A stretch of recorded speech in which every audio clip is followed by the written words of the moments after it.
sério e que muitas vezes é tabu e isso dificulta muito, gente, o diagnóstico.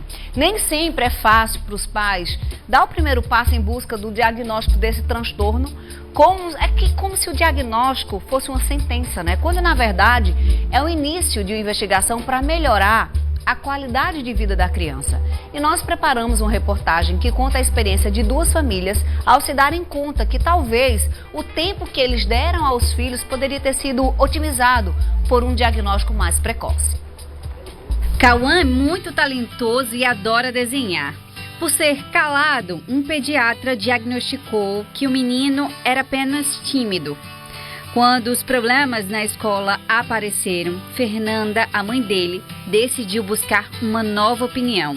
E aos 11 anos veio o diagnóstico. O baque, quando eu pensei, foi quando eu peguei o laudo na mão mesmo. Eu falei, meu Deus, e agora? Como que eu vou fazer? Eu vou ter que deixar de trabalhar, porque no momento eu era mãe solteira, né? Então eu não sabia por onde fazer. No começo o pai deles não aceitava. Falava que eu que tinha problema, não os filhos dele, porque os filhos dele são perfeitos. Falei, mas os filhos da gente são perfeitos, mas ele tem uma dificuldade e precisa ser observada, né? Cauã tem outros 2 irmãos e um deles, o Caio, também foi diagnosticado com autismo. Para a mãe, receber o diagnóstico tardio aumentou o medo de não conseguir oferecer o tratamento adequado aos filhos. O Cauã já consegue ler agora, já lê, ele consegue, já alfabetizado, né? Já conhece, já faz as letras dele, tudo. Mas o Caio, ele é no A, E, I, O, U, no bola, bala, ele não reconhece as vogais, ele se atrapalha.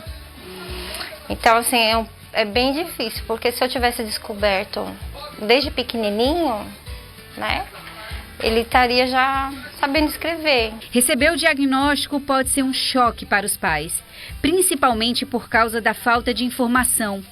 Não se sabe ao certo o que causa o transtorno, nem um consenso sobre qual é o melhor tratamento. Angélica é mãe do Bernardo, que também foi diagnosticado com TEA. Para ela, o momento em que recebeu o diagnóstico foi o mais difícil. Foi um momento onde toda a família se abalou.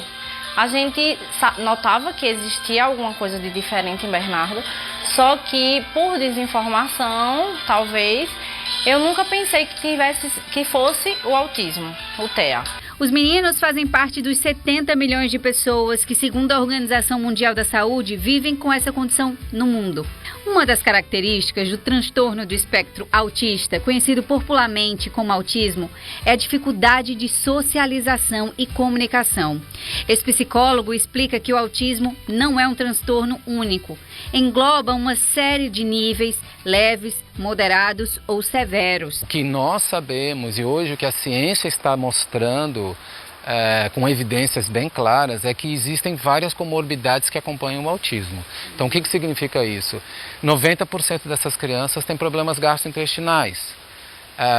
Disbiose, permeabilidade intestinal, baixa concentração de ácido clorídrico, má absorção de nutrientes, parasitas, refluxo, prisão de ventre. Então, isso é uma coisa, eles podem ter problemas de epilepsia, transtorno de processamento sensorial, desequilíbrio de neurotransmissores, problemas na parte endócrina, na parte de cortisol, eles podem ter problemas, por exemplo, no desenvolvimento motor, eles têm também questões com o sistema imune, que não funciona, não se regula direito.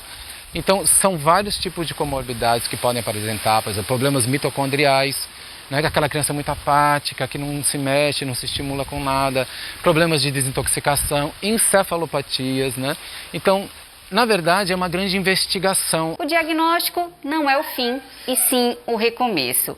Um exemplo disso é o Bernardo, aqui nesse cantinho, todos os dias. Com o auxílio das terapias, ele supera os seus próprios limites. Bernardo, hoje com 5 anos, sabe ler e escrever e aprendeu tudo sozinho. Angélica comemora a evolução do filho.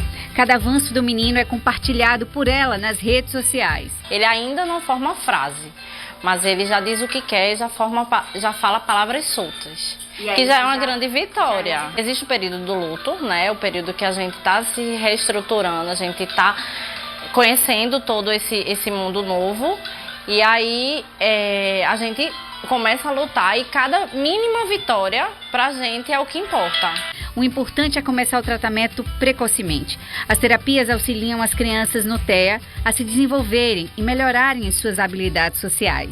Só para vocês terem uma ideia, tem lugares nos Estados Unidos que estão dando diagnóstico com 8 meses de idade, de uma tendência de você poder estar desenvolvendo o autismo, né? Porque existe realmente não existe biomarcador, mas existem assim sinais que você percebe que a criança não é responsiva. Então o que significa? Toda criança, quando a mãe se aproxima, ela fica alegre, ela sorri. Se você vai pegar a criança que está na cadeirinha ou está deitadinha, ela faz um esboço que vai tentar ser pega por você. Então já existe o que a gente chama de uma comunicação não verbal.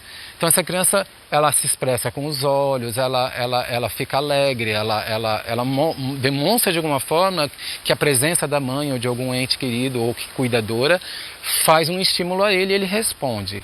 Então, não precisa ser um expert em desenvolvimento humano, mas você pode perceber que aquela criança está mais apática, que ela não se mexe muito, que ela não tem muito interesse, ela não segue as coisas com os olhos. Então, tem vários sinais, né, que a criança não está tendo uma resposta de desenvolvimento como esperado.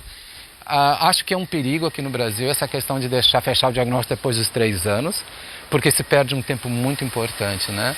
Quando a mãe ou o familiar tem alguém que foi diagnosticado que está dentro do TEA, ela tem que entender que o diagnóstico é o início, não é um final, não é um selo colocado que ali acabou tudo. Ao contrário, abriu-se a possibilidade de investigar que tipo de perturbação, comorbidade pode existir no desenvolvimento do autismo dessa criança.